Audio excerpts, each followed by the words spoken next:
Good afternoon, everyone. Welcome to today's presentation of the CURC webinar series, entitled Mapping Your Waste Stream and What to Do with It. My name is Eric Halverson. I'm the Program Coordinator for the College and University Recycling Coalition, and I'll be your moderator today. For those of you not familiar with CURC, the College and University Recycling Coalition is a member-based organization that works to grow collegiate recycling and waste reduction efforts by fostering technical information exchange and networking opportunities between the staff and student leaders implementing programs. Today's program is part of our free CURC webinar series, which is designed to highlight innovative campus programs and provide trends and perspectives on a broad range of operational, educational, and other topics related to collegiate recycling and sustainable materials management. Today's program is the fourth webinar in our 2019 series. I want to thank our partner, IUPUI, the Association for the Advancement of Sustainability in Higher Education, for the logistical and promotional support of the webinar series. I also want to recognize today's webinar sponsor, Clean River Recycling Solutions, for their support of CURC and today's program. There will be more about Clean River following the presentations. We have a few housekeeping notes to go over. If you have problems with your audio or video during the webinar, you can reach a live technician by calling GoToWebinar's customer support line at 800-263-6317. To avoid background noise, we've placed all but our panelists' lines on mute. We encourage you to submit questions at any time, however, by using the dashboard on the right side of your screen. Simply click the plus symbol where it says questions to type us a note, and we will read as many of these as possible out loud at the end of the presentations. Copies of today's presentation slides will be available to download and a recording available to stream within the next day or so from the CURC website, www.curc3r.org. On today's webinar, we'll hear three presentations focused on mapping waste streams, how this information and process can improve operations, and recent innovations, as well as experiences and lessons learned. We'll start with a presentation from Jessica Davis, Director of the Office of Sustainability at Indiana University, Purdue University, Indianapolis. Next, we'll hear from Tyler Orton, Zero Waste Manager at American University.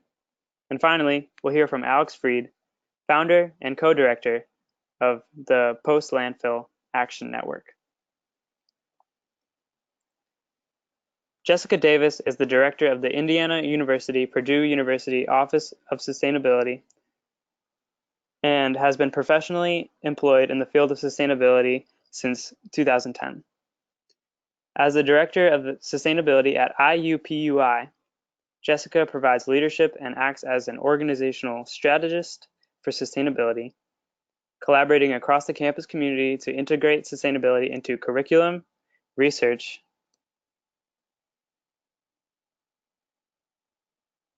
and operations to promote an instinctive culture of sustainability at IUPUI. A native Hoosier, Jessica holds a Master's of Science in Ecology from University of Dayton and a Master's of Public Affairs in Urban Sustainability from the O'Neill School of Public and Environmental Affairs at IUPUI. Welcome, Jessica. Thanks, Eric. Can you guys see my screen okay?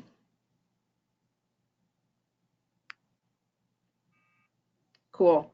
All right, so I'm going to be starting off kind of walking through the process of waste stream mapping, mainly because institutionally we're pretty early on in this process. So I kind of wanted to walk through what led us to attempting to do this, the process that we went through, and kind of where we're hoping to take it eventually. And you'll hear from some of the other presenters about how they maybe been able to take this a little bit farther in their operations. So the first thing I wanted to start with was a little bit of background on what led us to thinking that mapping our campus waste streams was something that we needed to spend time on, and like why that was some sort of solution that was going to address a problem for us. So for those of you who hopefully a lot of you are familiar with STARS, that's a program of IUPUI, Sustainability Tracking, Assessment, and Rating System. We've been using STARS here at IUPUI since 2013. And we were getting ready to start our next round of reporting. And for those of you who are familiar with STARS, you know there's a category on waste minimization and diversion in the large overarching operations category. And if this is actually a screenshot from that particular category where they ask you in the numbers that you're reporting, what different waste streams are included in that. From STAR's perspective, they're typically interested in kind of large general trends. So what's the total amount of waste that you generated in tons? How many tons of that did you recycle? How many tons of that did you compost? How many tons of that did you reuse? Ultimately getting to some sort of diversion number. But if you kind of dig down into the details of this portion of it, it goes through each material itself and asks you, hey, was this material included in the numbers above? So there's a pretty lengthy list here. And of course, there's always the fun other category, things that aren't included. But when we started going through this year, we were going back to our partners, everyone that we knew that managed all of these waste streams on campus to collect data for reporting. And as we were going through this process, we kind of recognized, like, man, there's a lot of overlap for some of these categories where maybe we have 2, maybe 3 units that are all kind of involved in this general category of perhaps food waste or landscaping waste. And that seems a little bit odd. Maybe, like, do they know that they're all working together on this? Are they sharing data amongst themselves? Are they even tracking data the same way? So it started from this STARS process where we decided that we needed to take a harder look at our waste streams, especially from the position of who actually owns it and manages it, so that maybe we can make some more efficient decisions and track our data a little bit better. So this was what ultimately led to us deciding to pursue this. So once we decided this, I actually put out a question on the Recycle listserv, and I asked, hey, are any other campuses doing this?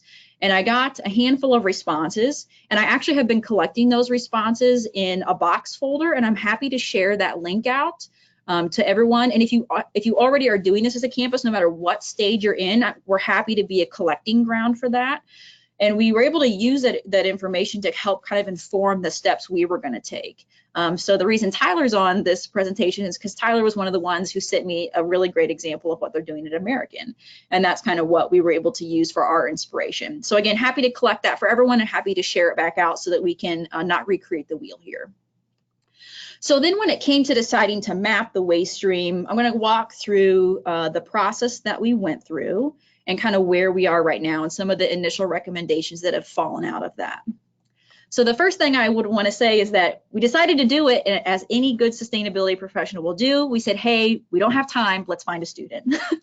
So we used our campus as a living laboratory model, and we actually found the perfect student to do this. So all of the work that I'm going to present is really Matt's work.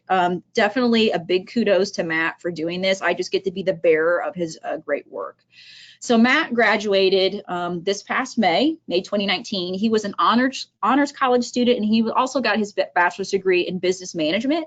And he had a particular interest in like supply chain management and efficiencies and how we move product around. So Matt was in the class that I was teaching.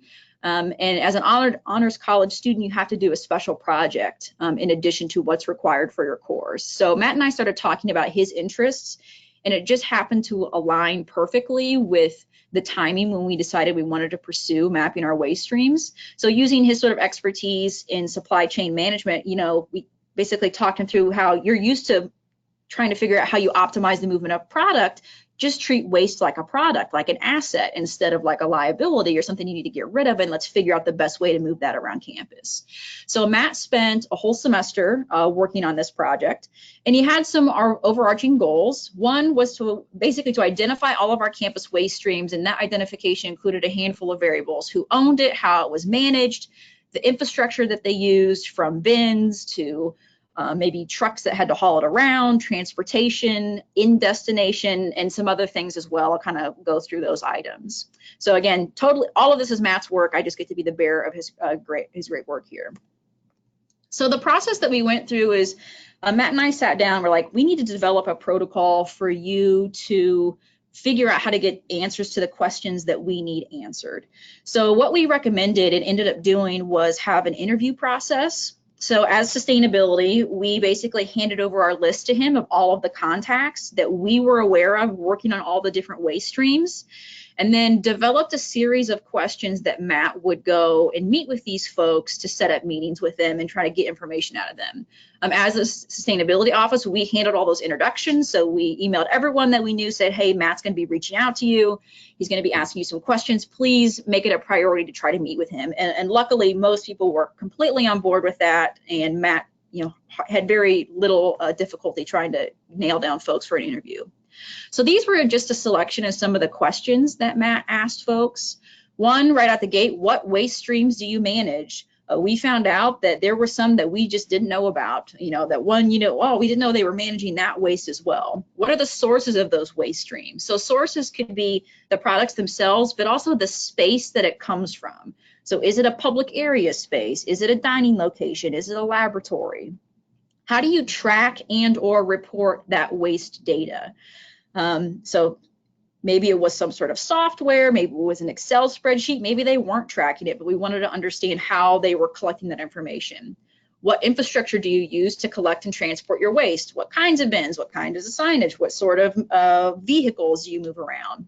How is that waste ultimately disposed? So once it's off campus, where is its final destination? Do you have any feedback on opportunities for improvement? So again, kind of going back to that initial email that explained why we were working on it, we wanted to kind of crowdsource some information from these partners to figure out, hey, we know there's redundancy. Do you have any ideas for removing that redundancy? And is there anyone else I should talk to?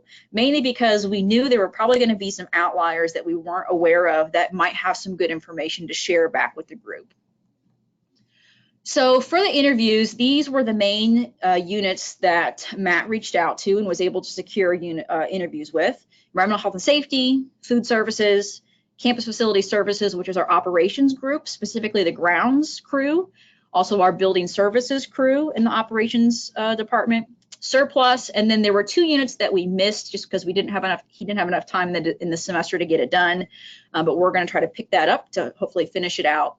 Housing and residence life, and then also capital projects, which is mainly the unit that helps with that leads the design and construction of new buildings and renovations. So trying to pick up that construction waste category.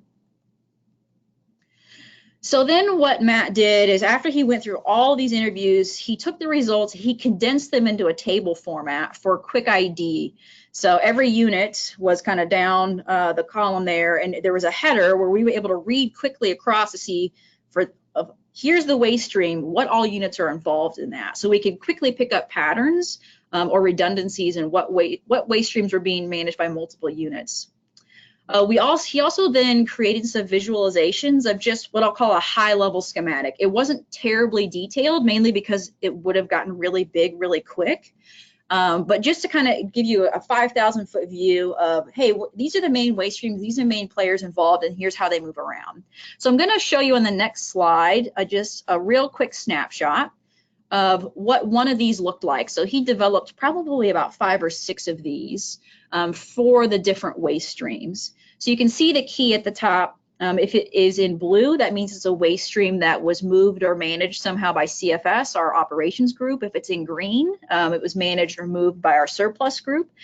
And you'll see that it starts off here with the space where the waste is generated. That actually ended up being a really pivotal question for this, is that oftentimes kind of management was dependent upon what space it was in.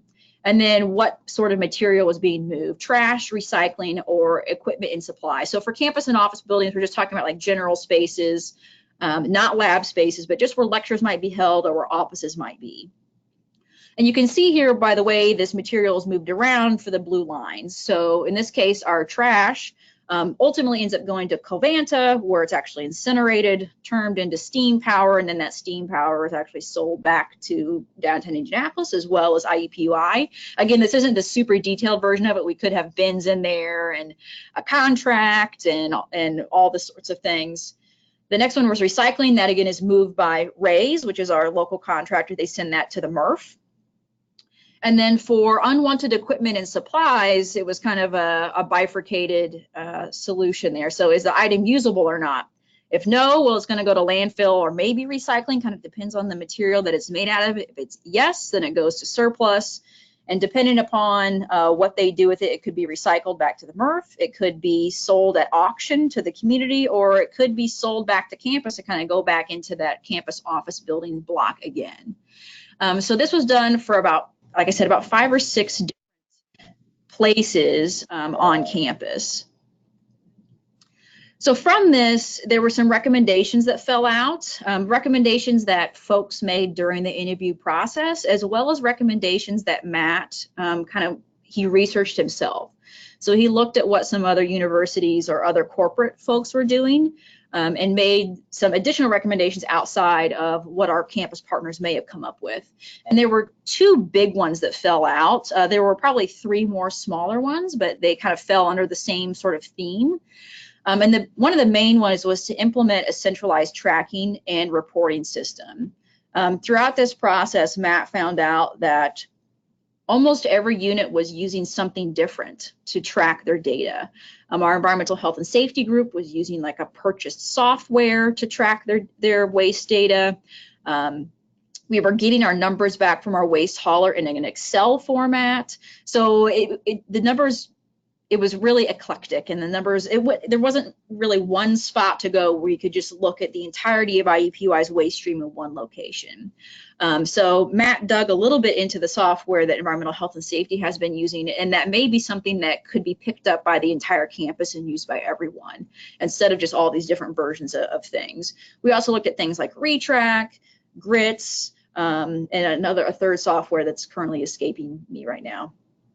Another one that was suggested was kind of about how we communicate to each other. And that was a recommendation to consider consolidating reporting lines for campus waste management.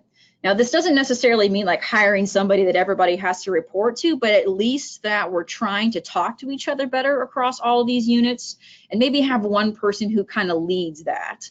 And really the point of this was to identify inefficiencies and maybe start to be able to pivot to address this idea of waste in is waste out. So how can we change our procurement so that then what comes out of the campus is something that we're all confident in, as well as kind of managing those waste management contracts. Come to find out there were a handful of those that existed as well for all of these different units. So just to give you an example of some of the redundancies that we found, so specifically thinking about compost, there are probably 2 units involved in composting on campus, and they weren't really talking to each other. So our food services group is collecting pre-consumer food waste that has been generated throughout the creation of the meal process. And there's a compost bin at those dining locations, but also our grounds team is also collecting landscaping waste from campus, our campus gardens. There's dead or dying produce out of there that might need to be collected, and they're not really talking to each other. Same thing for like construction waste. There is hazardous material in construction waste, but environmental health and safety isn't always involved in that sort of discussion. So there's a lot of opportunity for us to strengthen our how we manage our waste, but also just strengthen the relationships to hopefully streamline these things. So that's all I have for you guys. Our next steps right now, we want to, like I said, we want to try to finish out the housing and residence life and the construction waste piece of this. But then we're hopeful that we can kind of get a group together that's focused on waste. And in the meantime, at least have some sort of committee or group that's meeting regularly across these units to start exploring the implementation of some of these. We're hopeful that this will hopefully make our reporting process from the sustainability side of things a lot easier. There's a little selfish motivation there, but hopefully this will be a win for everyone. Eric, I'll turn it back over to you. I think we have questions next.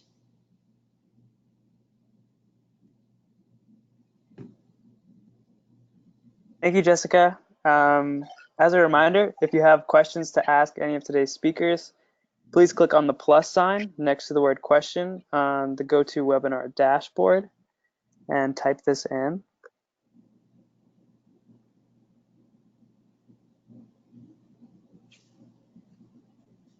So I don't see any questions right now, but we can revisit them, and please add them as we go. And of course, Jessica will be around to I'll be here all day, or at least for the next hour. to answer those towards the end.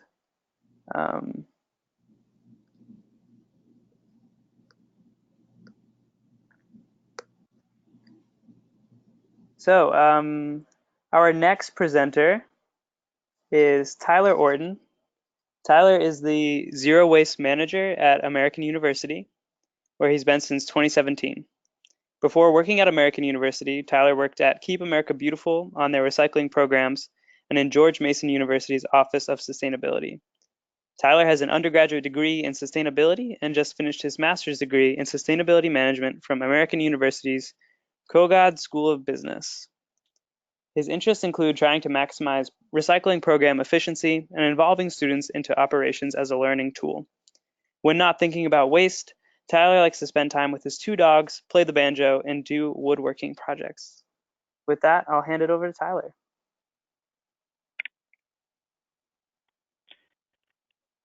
All right, here we are. Awesome. So let me get this guy. Cool.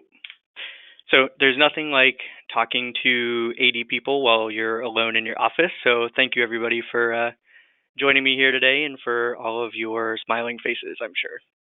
So just a little bit of background about our campus here. We're located in Washington, D.C. We're a private campus, and we're what I'd call semi-urban. It's a pretty dense campus, but we're not in the heart of D.C. We're kind of in the outskirts in a neighborhood area. Just important to kind of frame of reference as we go through all this.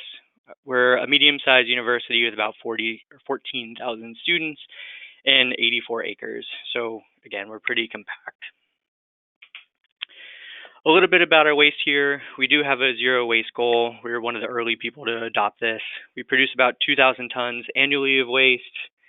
I manage about 20 plus waste streams with hazardous and all sorts of random things in there. One important thing to note is almost all of our waste is collected in large compactors. I know that's kind of in the weeds, but that changes this conversation a little bit.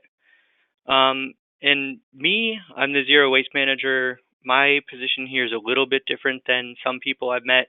I work in facilities. I know there's some people like me who work in the Office of Sustainability, and I manage the entire program. So the contracts, the staff, any organizational changes, anything like that. So if I want to make a change to the program, fortunately for me, it's relatively quick and easy. So a little bit about my approach to waste and recycling, especially here. I call this kind of the slow grind forward. So if you start at the left, the initial focus for me is on hauling and contracts. This is kind of the big stuff, the 500 ton plus items. So how can I maximize the way our waste is transported off campus or reduce it in such a way that we're having the largest impact? After that, it's kind of the waste collection internal processes, how waste is moving around campus. After that, the plan is to work on back of house infrastructure and education, then the front of house infrastructure, and finally outreach and education. And I just kind of present this because I would say in between the hauling and contracts box and the waste collection and internal processes.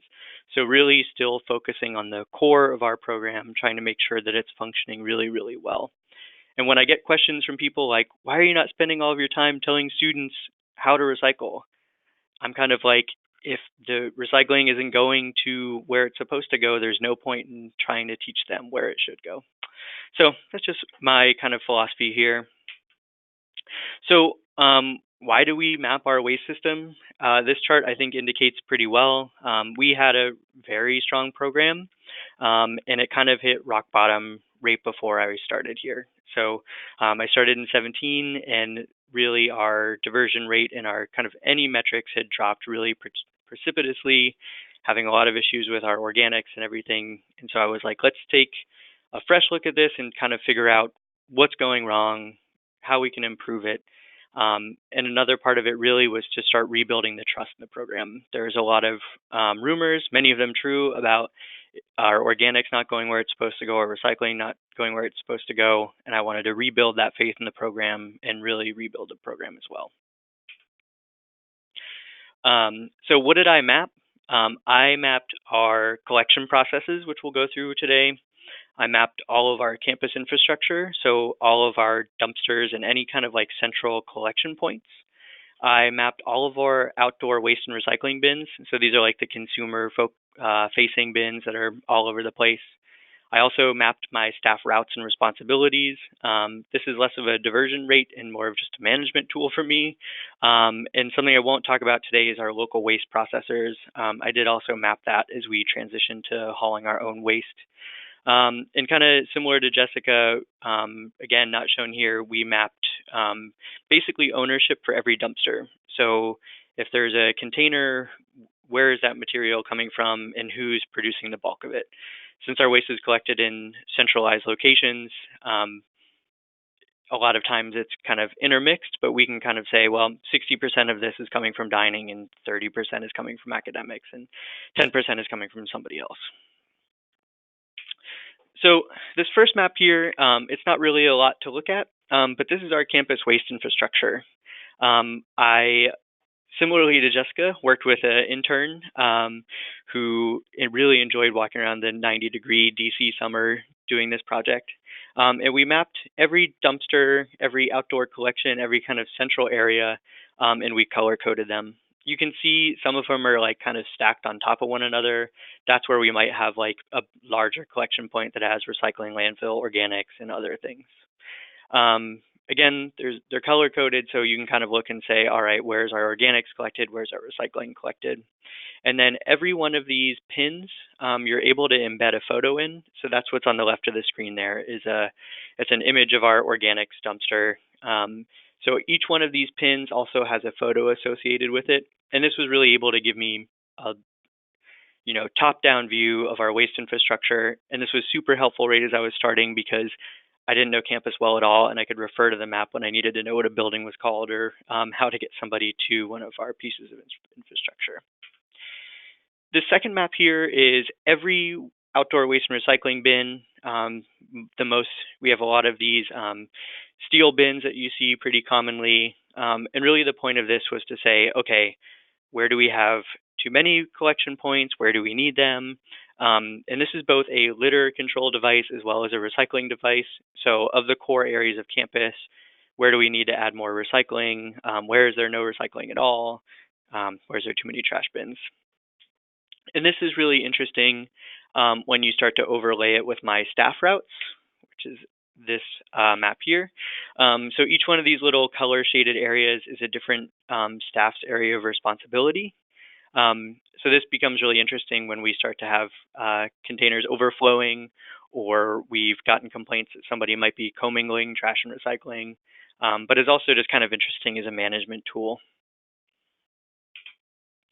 So even while I was putting this presentation together, I was like, is this silly? Was it silly to spend all of this time on these maps? And I was kind of like, well, maybe it was. But actually, no, I don't think it was. We've used it quite a bit, actually. So the first would be identifying gaps. We found that our recycling infrastructure was kind of consolidated on one portion of campus, and we were having to transport it farther than we needed to. It helped me rebalance staff routes so that we could operate more efficiently and have more equity between the staff. As we have and need repairs, this way I can just kind of point them to this map and say, yeah, to this building, it's the orange dot. This helped as an equipment inventory as we were transitioning to self-hauling, so I knew how many dumpsters we had, where they were at, how often they were hauled, and ultimately just helped us find efficiencies overall. So the second part of this mapping project I took on was a process mapping exercise. This is just one of the maps that we created. We created them for every area where there might be a slightly different process. But really, this is the core of the process when I started here. So we had a dual stream recycling system and organics in every building. So we were collecting trash, metal, plastics, glass, mixed paper, organics, and cardboard inside of every building on campus. Those would all make their way outside. They would then be picked up by a truck and then transported to the appropriate dumpster. As you can see there, there's a lot of different containers where things went. And then sadly, as we started to explore this in more depth, we were finding that a lot of items were being commingled when they got to the transfer station. So our organics was all being sent to landfill when I started. Our paper, our metal, plastics, glass, and our cardboard, even though we were source separating it and taking really good care to put it in the right dumpster, when it made its way to the transfer station, it was all being mixed back together and resorted anyway, which was highly inefficient. And then our cardboard kind of operates separately, but we found as we dug in, we couldn't figure out what our rebates were. And it had been years since we'd received our last one. And without this process, we wouldn't have found that. I also believe that this process helped us find the issues with our items being re-commingled, which was pretty disappointing to find out that they were all being kind of mixed back together due to our hauler taking them to the same place. And one interesting thing about this map is that ultimately it's fairly simple, and this really helped communicate issues with the program to administrators. As I was pitching new projects, I said, look, we're paying $145 to move it here, and we're taking it all to the same place. And kind of the color coding helped them say, okay, like we can recognize that housekeeping's taking it here, your staff's taking it somewhere else. And it was really interesting as a communication tool. And I think that this is really great for finding ways to make the program more efficient. So each one of these lines represents a touch point. So every time there's a line, that means waste has been handled a lot of times by hand, but eventually by a truck. And it has all of the associated issues with handling or transportation. So the goal is to reduce the number of these lines, and the fewer lines, the more efficient our program is operating. But I do think that this is also a good opportunity to create inefficiencies in the program, and I'll talk about that in the next slides. So here's our updated process map. We eventually moved to single stream recycling and moved to hauling all of our own waste, which really simplified this process. But as you can see, this even looks more clean just due to the simplicity of our program now. We have fewer containers. They're more spread out to make it easier on folks. We were able to find a new paper buyer, so the transportation was free. We were able to actually receive our rebates. And this really kind of also helps communicate the successes of the new program that we've developed here. But when we got to this point, we started to realize we were having another series of issues with our organics. We were having a really high level of contamination. We were missing a lot of pre-consumer food waste that we really wanted. So we actually added a level of inefficiency back into the program. So that orange line there represents our student compost crew, or as I call them, the compost kids. So we really just couldn't get a clean enough stream with our existing staff and housekeeping. So this additional staff has been added. They drop off buckets from every dining location on campus, and they pick them up every day and replace them with new cleaned buckets. They also kind of look at every bag of compost that we get from campus and make sure that there's no contamination.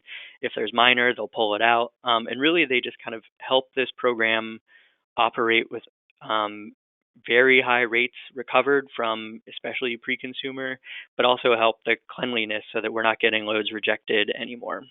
So it's kind of interesting going through this mapping process where you're thinking, yeah, let's make this as efficient as humanly possible, and then ultimately those efficiencies allow you to add inefficiencies where you need them. So I think for us, we needed to add an extra layer here, but it's really important because now we're getting the performance out of our organics program that we really wanted. So one thing that these maps don't show is another layer of analysis that we took. So we looked at the mileage for vehicles, the amount of labor, greenhouse gas calculations, and supplies, especially in the transition to single stream recycling and self-hauling. So it wasn't just the map, but it was all of these other things that went into it. It wasn't just the financials. It was all of this that we took into consideration as well. So we've had a lot of positive results from the mapping. These are kind of the major changes that we've taken over the last couple of years. And I'd say the bulk of these are kind of as a result of having that additional layer of information, knowing where things are going, really digging down into our haulers and the processing facilities and everything like that. So we moved to single stream recycling. We now haul all of our own waste, except for a little bit that a paper buyer picks up. We created the student compost crew. That's our buddy Jesse on the right. After sorting bags, we've moved to a new cardboard buyer. We've started baling and compacting our cardboard to make that process more efficient. I have a new data tracking system called waste tracking that we punch all of this data into so we can look at kind of movement around campus and where areas are maybe producing more waste than they should. I adjusted the staff routes, and ultimately we've had a dramatic increase in diversion. So that graph I showed earlier has turned upside down, and now we're on a positive path again.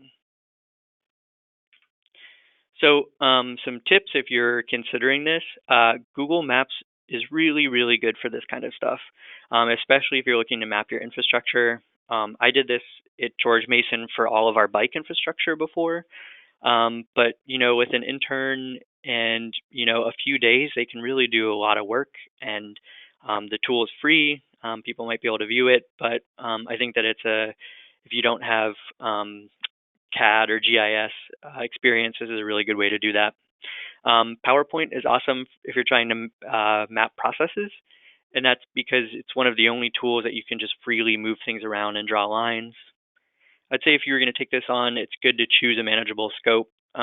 We took on a lot, but our campus is relatively small, and a lot of this information is centralized with me rather than spread out across the university, and that took place before I got here. There's more than just efficiency, although it's always good to look for ways that you can make your program more efficient and reduce emissions and things of that nature. Sometimes adding a layer of inefficiency is good. With our contamination issues right now across the United States, maybe another layer of sorting or things like that can help your program rather than just being focused on it being the cheapest program. And then finally, as part of this, we found that you always need to vet your haulers and processors. We found a lot of really scary things as we dug down into the details. And ultimately, we had to change course really rapidly because it was just not working. And that was due to a lot of invisibility of our supply chain. So it was really hard to trace where things went, and then ultimately it was hard to get information from the processors. So that's my presentation, and happy to take questions. Thanks, Tyler. We do have a few questions for you. Can you talk about and quantify the change in the diversion from the beginning, maybe when you started at American to after this mapping project? Yeah, so when I started, it was around 20%, and we bottomed out a little lower than that shortly after I started. We implemented our self-hauling system, which was the major change, about 6 months ago. And for the last year, we've gone up to a little over 35%. So like roughly 15% this year. And that's only because of the change in half the year. So. All right. And also, could you talk about that team of compost kids and their roles, how you got them involved, and if they're staff or work study or interns or something like that? Yeah, I thought I might get this question. So the compost kids, I really should call them a compost crew, but it's just kind of stuck now, and they've kind of really taken to the name. So I generally have around 10 students. We've been running it for just short of a year. The bulk of them are federal work study, but as I designed this program, I really didn't want it to be me running it. I thought it'd be more interesting for the students, for them to kind of self-organize, figure out their roles, their routes, and everything on their own, and use it as an opportunity to learn some leadership skills. So of those 10 students, I have one student supervisor. Last year, they were a grad student who did it. This upcoming year, it's going to be a rising senior. And they organize the group. They help me recruit them. They do their schedules. They lead staff meetings and things of that nature. And really, the only person that directly reports to me is them. And honestly, I've been amazed at how well they've been able to self-organize, really take this on. And I think it helps their passion for the project. They're ridiculously passionate about it. They really love it, even though it's a really dirty job a lot of times. And I think that's because they know that if they come up with a way to make it better, that they have the freedom to just take that on their own. They do collect the pre-consumer and back-of-house food waste from every dining location on campus. One incredible thing about them is that they were able to make inroads where we never were. So we've got some chain restaurants on campus like Starbucks and Subway, and we banged our head against the wall for years trying to get them to just fill up a bucket, and we did come and collect it. And once the students started, they come in all doe-eyed and they see the same kids every day. And all of a sudden, we were getting really great material from them, no contamination, really consistently. And the staff really love the students. And they basically just pick up 14-gallon buckets all over campus.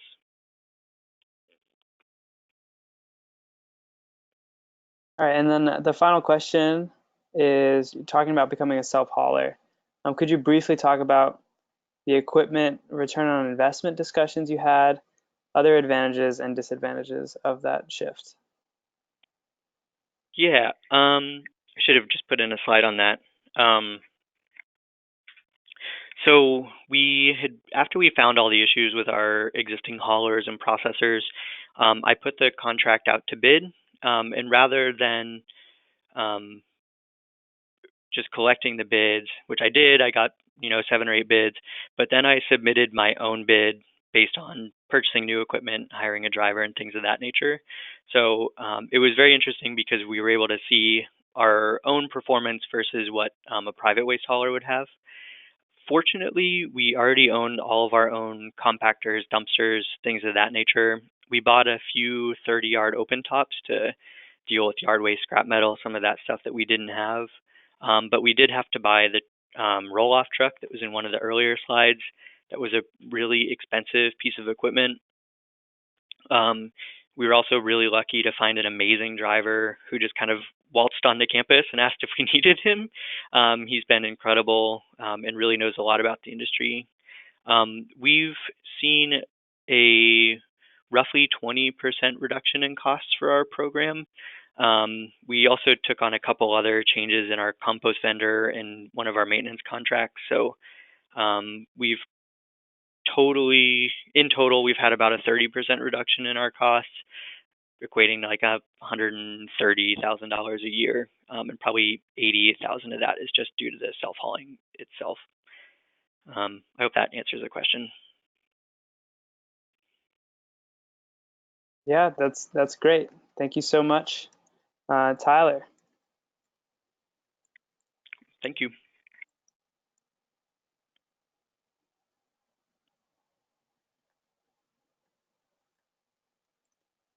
Alex Freid is the founder and co-director of the Post-Landfill Action Network, or PLAN, a national nonprofit network of over 200 campuses working towards zero waste.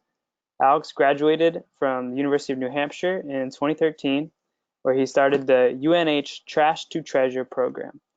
Alex is a Udall Scholar, a Brower Youth Leader, and the 2015 New Hampshire Young Entrepreneur of the Year. PLAN provides direct support, leadership training, and best practices guidance to students and staff, and will be holding the 6th annual Students for Zero Waste Conference at UPenn on October 11th through 13th, 2019. Welcome, Alex, and you can take it away. Thanks. Cool. Show my screen.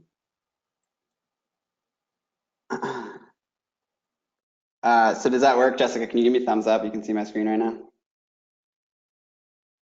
Is it working? Cool. All right. Similar to Tyler, this is a challenge. Just talk to 80 people. I guess Tyler or others, if this isn't working, let me know. But I'm just going to start spinning through my slides. So thank you for this opportunity. I wanted to share with you all this project that I've been working on for a couple of years now around mapping campus waste systems. So when Jessica sent out the email, I reached out to her to share some of the work that we've been doing somewhat quietly, still kind of in a pilot phase in many ways, but wanted to show you all what we're working on. So for background, PLAN as you all know, I'm getting the sidebar screen out of the way here, sorry.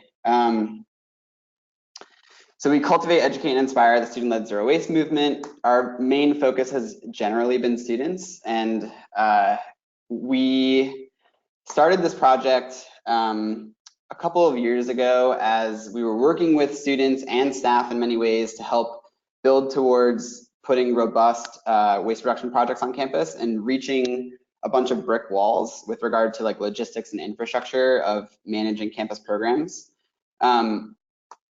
So I wanted to kind of back up and talk a little bit about the waste hierarchy and about diversion. So as you all know, the waste hierarchy puts redesign, aversion, reduce, and reuse first above recycling, composting, and material recovery. So I just want to kind of keep that in mind as we talk through some of these other components.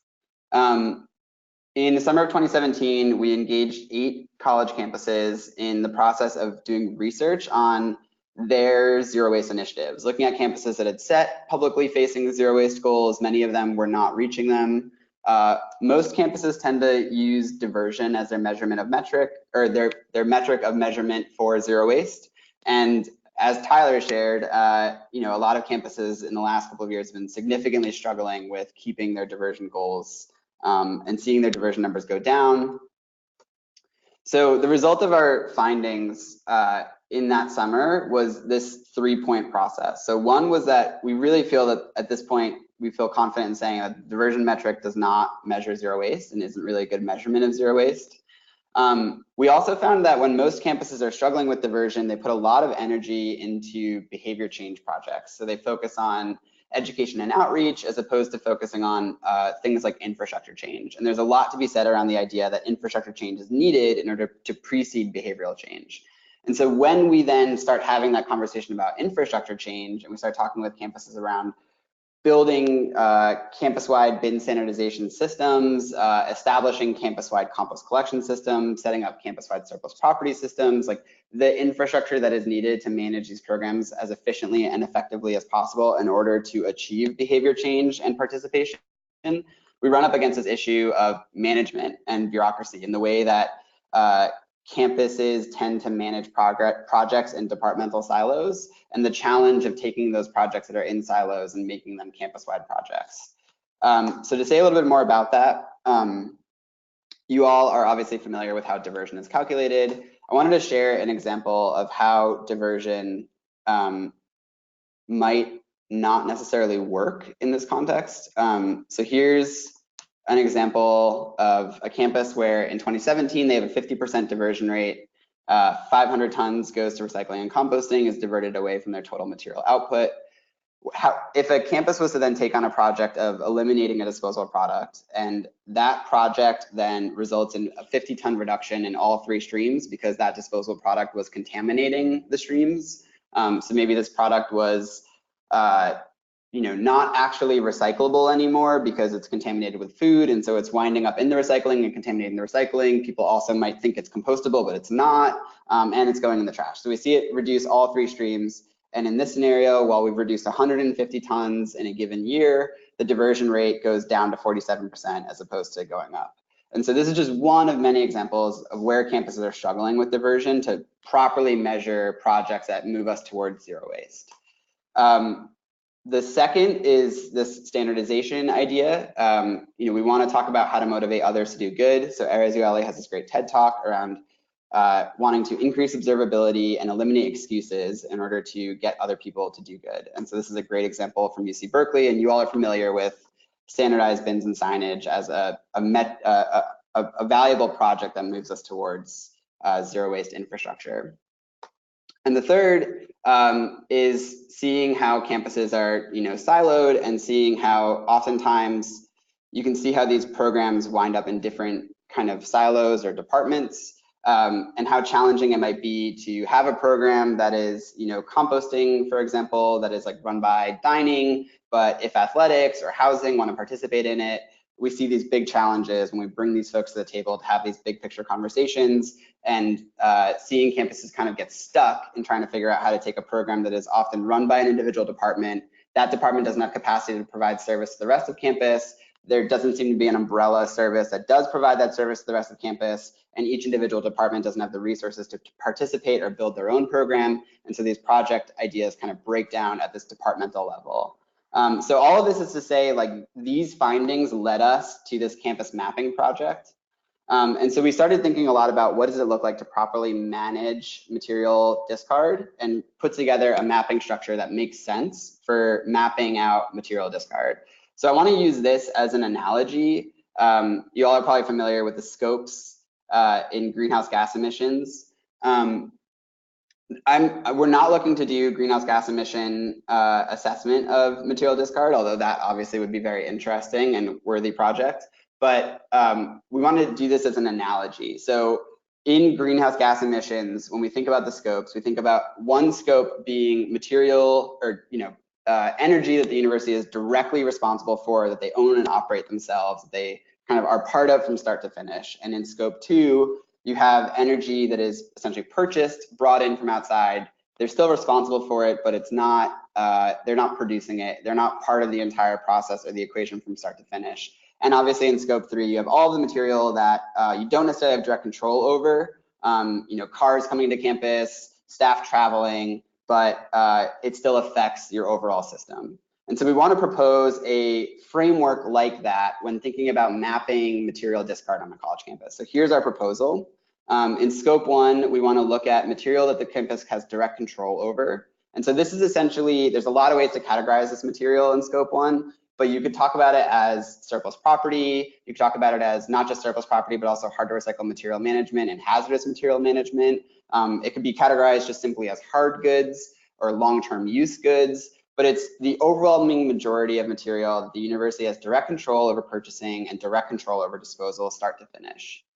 Whereas in scope 2, soft goods, we're looking at material that the campus purchases, but has limited control over which bin that the material is placed in. So this is mostly daily use items. And these materials kind of flow together because when you look at them from material mapping, and I'll get into that in a minute, there's a lot to be said about how these materials interplay with each other. So if you have within a given system both disposable to-go-ware and reusable to-go-ware, and then you move towards the elimination of all disposable to-go-ware to move towards full-scale reusable to-go-ware, those materials interact with each other and they move through a system where you have to think about the use of that material, the collection of that material, how that material is either disposed of or cleaned and repurposed back into the system. So it all becomes part of this kind of material flow chart.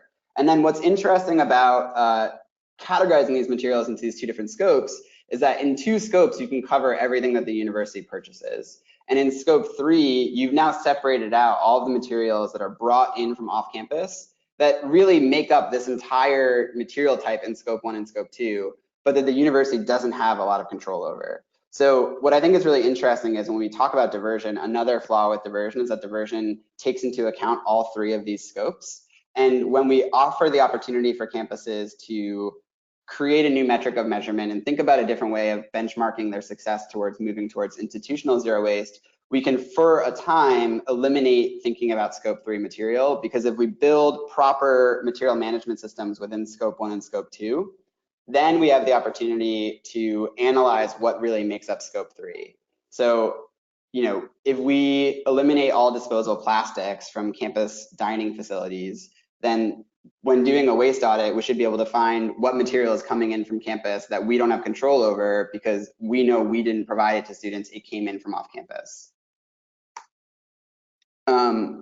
So campus-wide zero waste requires this kind of systems approach. So I want to provide an example of systems approach. So this is looking at this kind of scope 2 in purchasing on the left. And one activity that we often do with campuses when kind of initially talking about this or thinking this through is to have the campus look at the big holistic picture of the campus, all dining halls, all coffee shops, all cafes and convenience stores, all food service providers that all make up all the purchasing for this material on the left.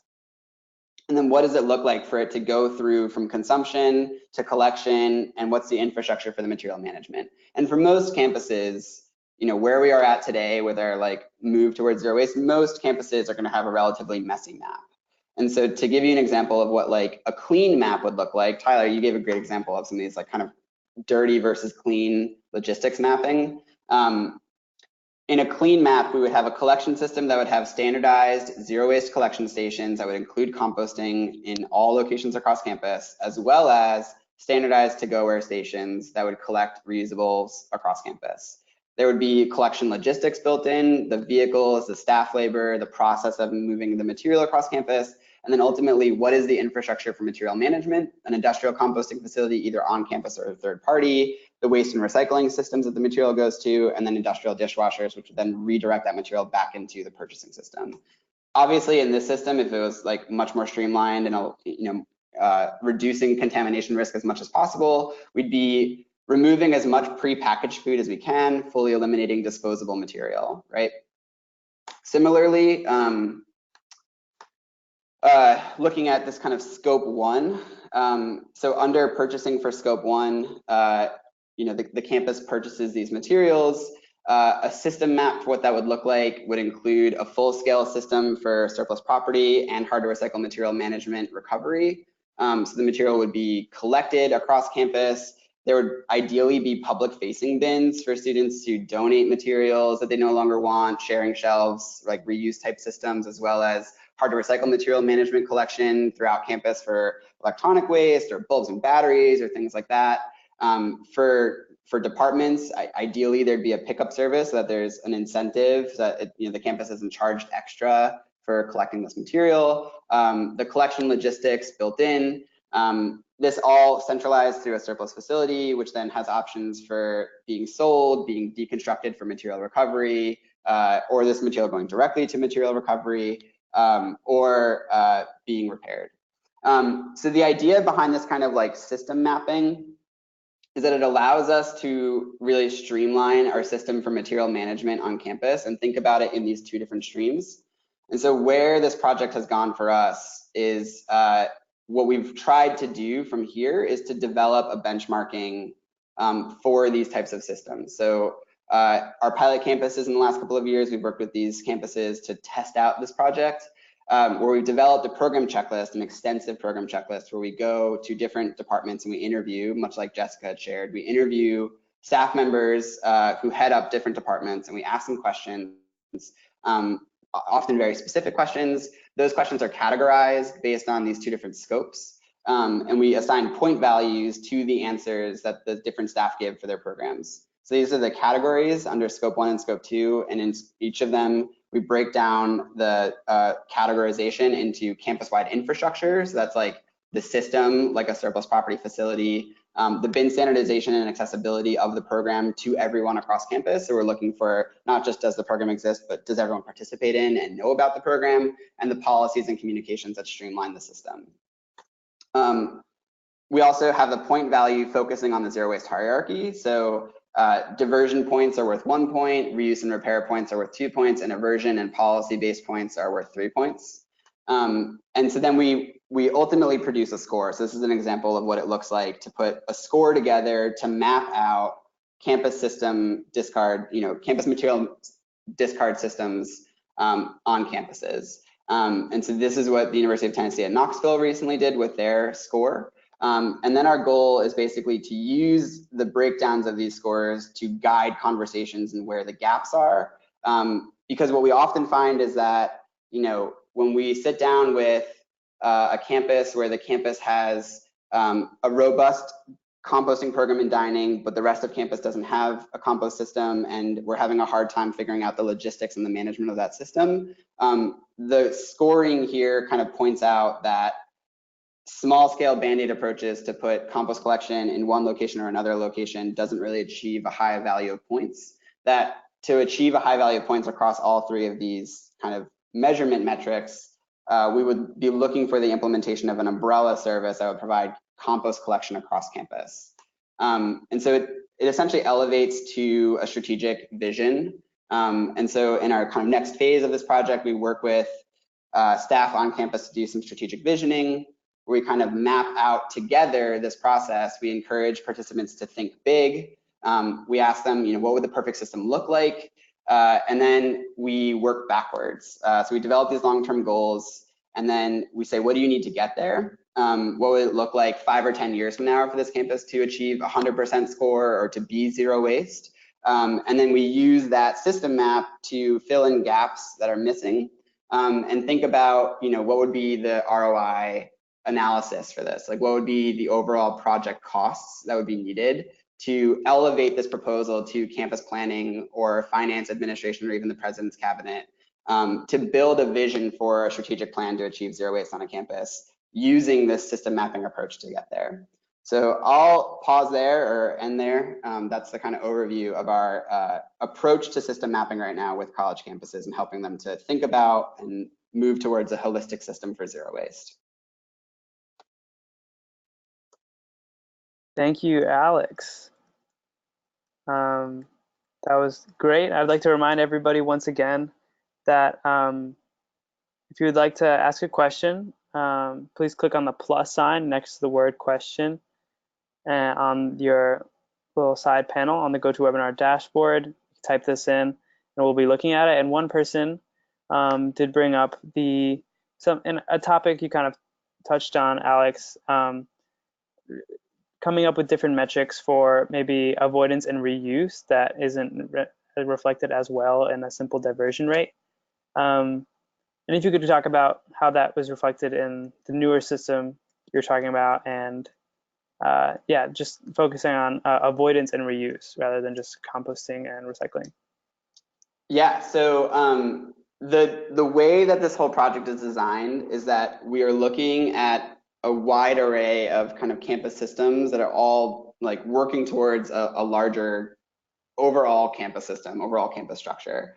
So some of the questions will be asked of individuals who work in like procurement, for example. And we're looking at, those are some of the more 3-point based questions where we're looking at the existence of procurement policies that might move towards, the word elimination can be kind of touchy in different campus environments, but it could be preferences, or it could be restrictions on, or it could be, language around material inputs have to meet material outputs. And if there's a goal of achieving a certain amount of material in composting, then the material inputs have to meet that goal. But looking at, the overall systemic approach to the elimination of certain disposal products and the aversion and source reduction of that material. One of the biggest issues that I think that we're all facing right now is contamination and recycling streams.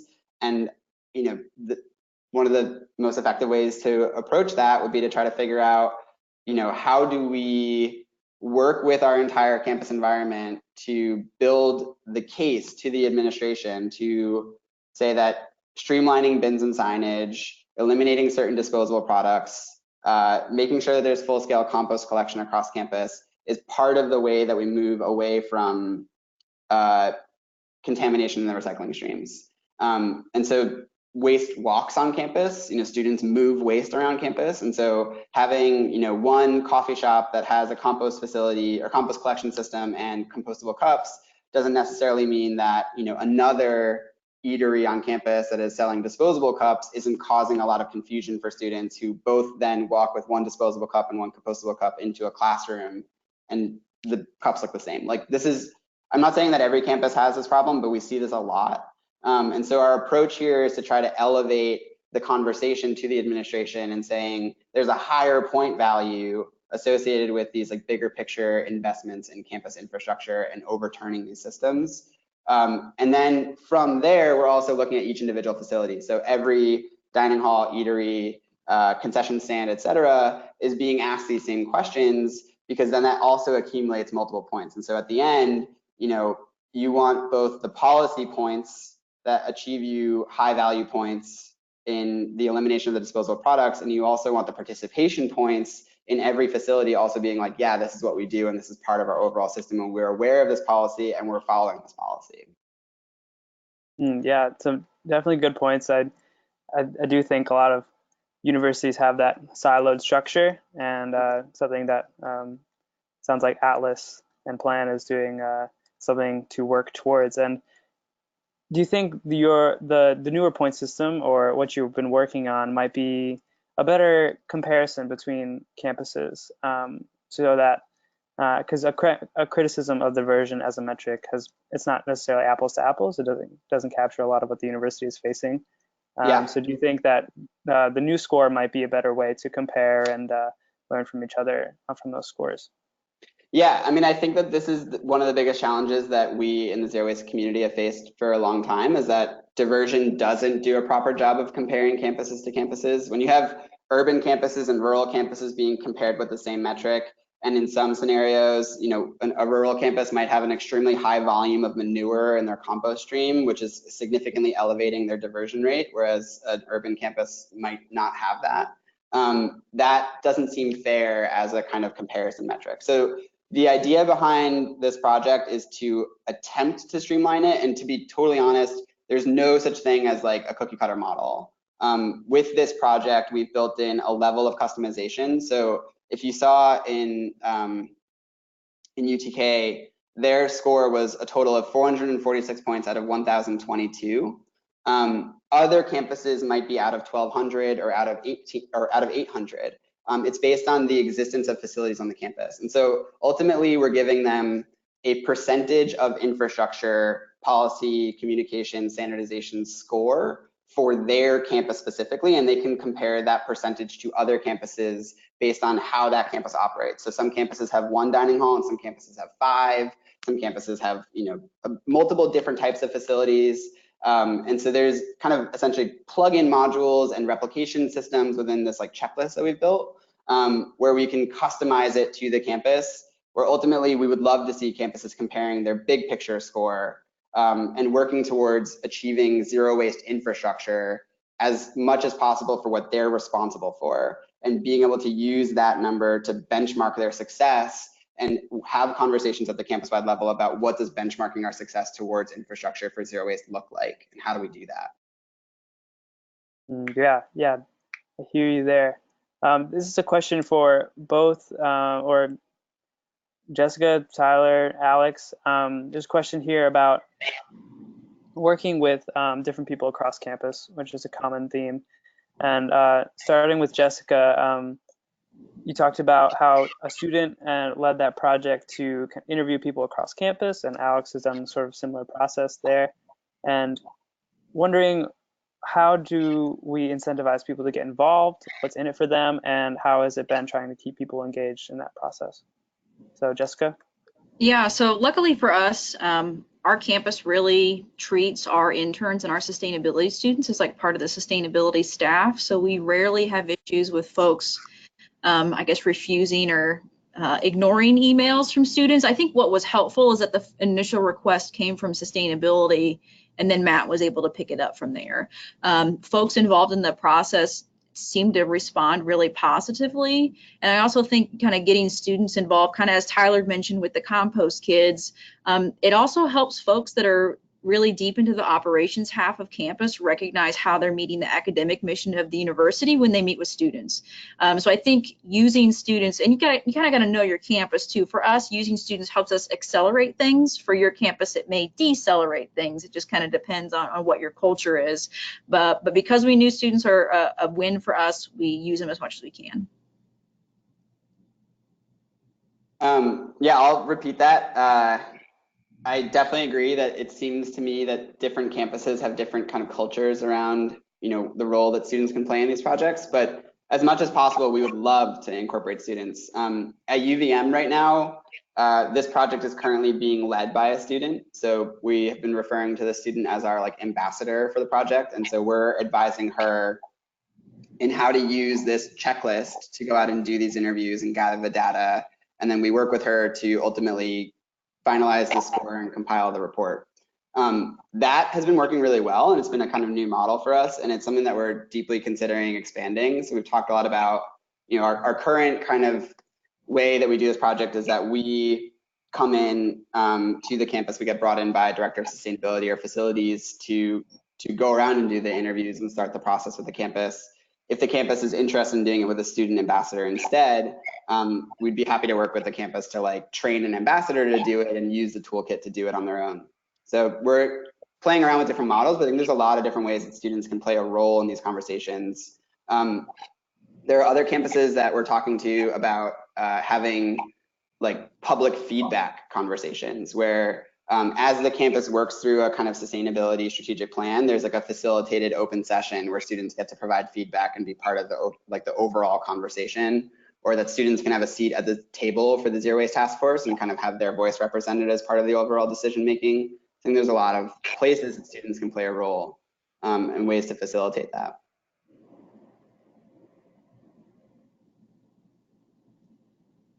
Tyler, do you have anything you'd like to add there? I think I would just echo the fact that using students has been really helpful for us.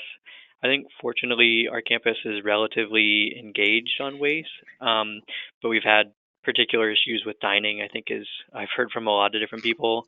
And the more that we've brought in students and allowed kind of the people who are actually performing the work to be exposed to them, the better luck we've had, and the more they, I think they get actually attached to the campus mission more. I think a lot of times people in dining and other folks in facilities don't really get to interact with students. And we found that once they have an opportunity to and kind of understand what they're asking for and why they're asking for it, we've had better luck getting things done.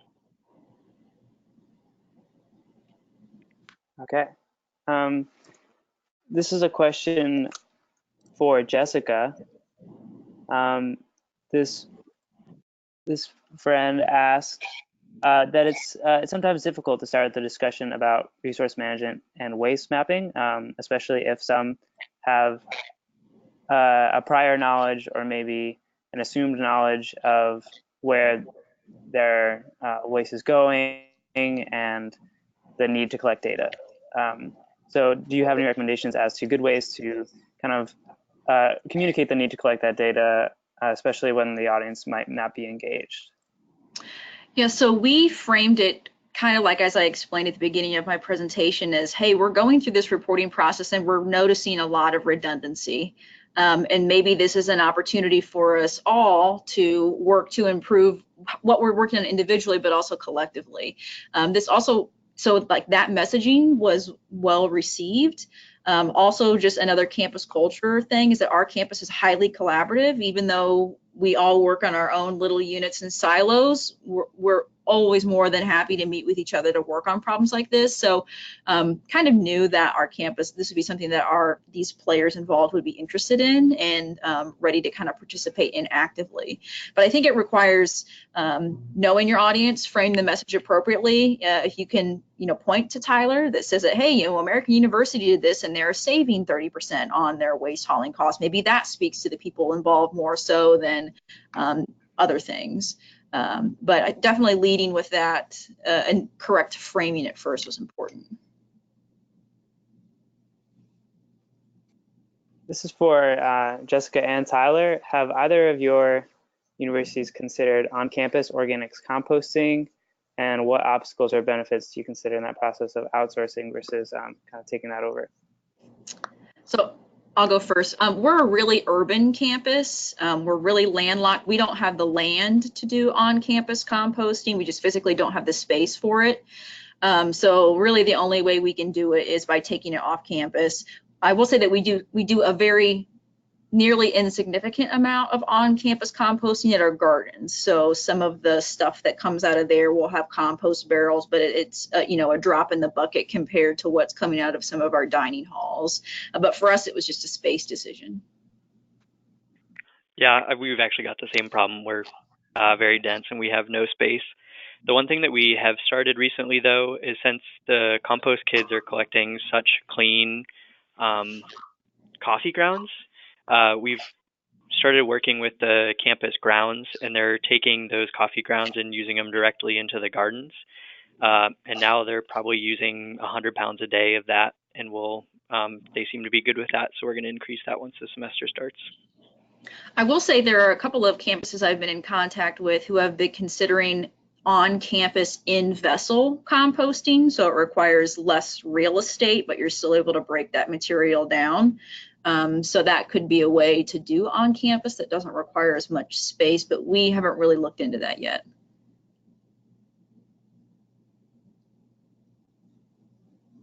Sounds great. For Tyler, you talked about vetting and really making sure the processors and haulers are in line with your program's goals, and was wondering how exactly you went about that process and what things to keep your eye out for.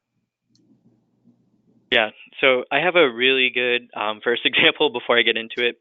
So we have a really extensive alkaline battery collection program on campus. So we have probably 100 of these battery towers all over campus, and they were being collected and sent to our e-scrap recycler. And when I started, it was one of the first things I did as I emailed them, was like, hey, I just wanted to confirm you accept these alkaline batteries. That's pretty uncommon. Just wanted to be clear that you're taking them. And they responded, yes, absolutely. We absolutely accept those batteries. I was like, great. And like 6 months later, I was like, I'm still like curious about this. So I sent them another message and I was like, do you recycle those batteries or do you just accept them? And they're like, oh, we accept them and we send them to an incinerator. And I was like, no, that's not what you're supposed to be doing. So I think one of the things is asking the right questions. There's a big difference between acceptance and recycling, especially with kind of the peripheral plastics right now, the 5s, the 6s, the 7s, the 3s, and things like that. So it was part of our contracting as we went through any new facility. We asked them to confirm what they accepted. And then for anybody that we're using now, we did site visits just to make sure that we went there, we saw them separating it. Doesn't necessarily guarantee there's an end market, but as much as we could see with our own eyes was really helpful. Great. Thank you, Tyler. We have some questions for Alex here. Thinking about if a campus does not have a zero waste manager or maybe a centralized recycling coordinator, what would be the best way to re-examine the infrastructure in a system where the facilities are not prioritizing zero waste? And how do you really get that conversation going?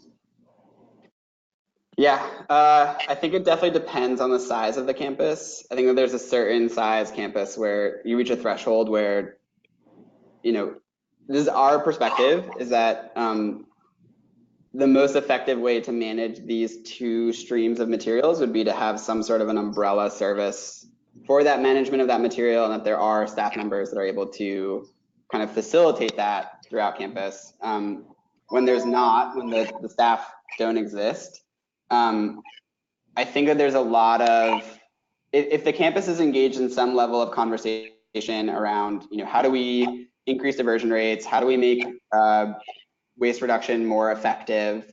From our perspective, and I don't mean to speculate for your campus, we see a lot of kind of people in staff positions banging their heads against the table, like sitting down and having these conversations and not really getting very far. Folks like facilities and housing and grounds and roads and athletics and dining that come to the table to try to figure out what to do. And ultimately, they're limited by their own staff capacity and they're limited by their own budgets. And in some cases, the departments just simply cannot develop programs to solve these issues. And in other cases, the departments that do have existing programs don't have the capacity to spread those services to the rest of campus. And so you wind up with these kind of siloed, individualized solutions.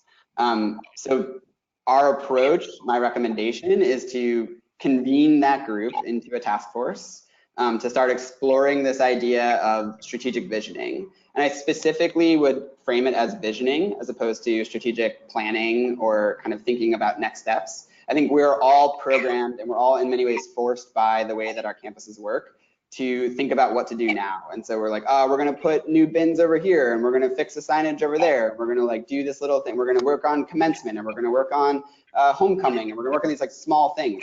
And I would encourage the like process of getting people together to let go of what's tomorrow and how much money do I have in my budget and how much staff do I have in my budget, and start building a vision for what it would look like, and then do what we call backcasting. So as opposed to figuring out how to fill in these gaps piece by piece moving forward, we'd want to think about like what does it take to build the system that would work best for this campus logistically and holistically, and then what are the things that would be needed, and how do we elevate as a team that request to higher level administration, campus staff, with the conversation about like, is there a reasonable ROI in this conversation? Is it reasonable for us to say that by hiring a staff member to manage this project, it will reduce the headache of everyone at this table, we'll be able to streamline logistics, we'll be able to establish a system which would be more efficient and effective for the campus and save the campus money. And that's a long conversation and it could take time, but I would encourage building that process and starting to do that visioning and dreaming. And of course, if it's of interest, I'd love to chat more about how to do that. Hey, that's the final question, Alex. If someone wants to get more involved in that mapping and point system that you described, how would they go about that? Yeah, please feel free to reach out to me. Do we send out contact info after this? Yep, can do. If you want to write it down, my email is alex, A-L-E-X, @postlandfill.org. And you can also look on our website, postlandfill.org, and find the Atlas tab and find more details about this project. But yeah, I'm more than happy to chat with folks about this. I also I hope this is a helpful framing for folks to start exploring these conversations on your own, because I think that they're very interesting and unique ways to approach the problems that we're seeing a lot of campuses face. Right. Thanks, Alex. Thank you once again to all of our panelists for their time and everything they've shared with us. It was definitely a lot of information, and I hope everyone got a little bit of something to take away from this and moving forward. Some upcoming events with the College and University Recycling Coalition. The next webinar will be Thursday, September 26th. The topic is right-sizing your collection infrastructure, successful efforts to gain program efficiency by removing containers. And you can visit our website, www.curc3r.org, for past webinar recordings, including this one, which will be up soon after this presentation is over. Other upcoming events, part of the Post-Landfill Action Network's work is the 6th Annual Students for Zero Waste Conference, which is happening at UPenn, October 11th through 13th later this year. So please check that out. And then finally, at the ASHE conference this year in Spokane, Washington, the College University Recycling Coalition will be having our own workshop Sunday, October 27th, the day before the conference begins. It's 8:30 a.m. to 4:30 p.m. You can register through ASHE at that website you see on your screen. And you do not have to attend the conference to attend the workshop. We want to thank Clean River Recycling Solutions for sponsoring today's program. Clean River offers customized recycling solutions that are unique, innovative, and tailored to meet not only your current needs, but those you may face down the road. It's called being future ready. With over 29 years experience to create forward-thinking programs that deliver proven results, Clean River is ready to assist you as you work to adapt and improve campus recycling programs through culture change, communication, and effective collection. Their subject matter specialists can help you choose the right infrastructure, messaging, and signage. Clean River's entire lineup of products is designed to adapt easily with your purpose. For more information, visit www.cleanriver.com or call 1-866-490-9631. Following this webinar, you should receive a prompt to complete a quick survey. We encourage you to take a minute to give us feedback on today's program. And again, we want to thank ASHE for their support for the 2019 webinar series. And one last time, join me in thanking Jessica, Tyler, and Alex for their presentations today. Look for their presentations and a recording of the program on the CURC website. Once again, www.curc3r.org within the next day or so. And I hope you all have a good afternoon.